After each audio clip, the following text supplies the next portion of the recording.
আজানের সময় আকাশের দিকে তাকে একটি দোয়া পড়েন, আপনার সব দোয়া কবুল হবে। আল্লাহর কসম করে বলছি, আল্লাহর কসম করে বলছি, পরীক্ষিত আমল এগুলো শেয়ার করে দিবা। তুমি আমল না করেও সওয়াব পাবা তোমার একটা শেয়ারে। এটি যদি শুনে অন্য কেউ আমল করে তুমি আর সওয়াব পেয়ে যাবা। আজানের সময় যখন আজান হয় তখন আমরা কথাবার্তা বলি, এগুলো অনুচিত।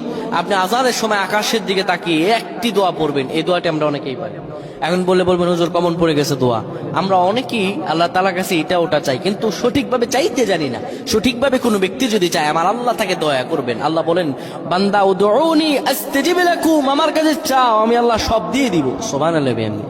যখন আপনার আজান হয়, আজানের সময় আপনি আসমানের দিকে তাকান, তাকিয়ে আপনি বলুন, পড়তে থাকেন, আল্লাহুম্মা আনতা রাব্বি লা ইলাহা ইল্লা আনতা খলাকতানি ওয়া আনা আবদুকা ওয়া আনা আলা আহদিকা ওয়া ওয়া'দিকা মাসতাতা'তু আউযু বিকা মিন শাররি মা সানা'তু আবু'ু লাকা বিনি'মাতিকা আলাইয়া ওয়া আবু'ু বিযানবি ফাগফির লি ফাইন্নাহু লা ইয়াগফিরুয যুনুবা ইল্লা আনতা।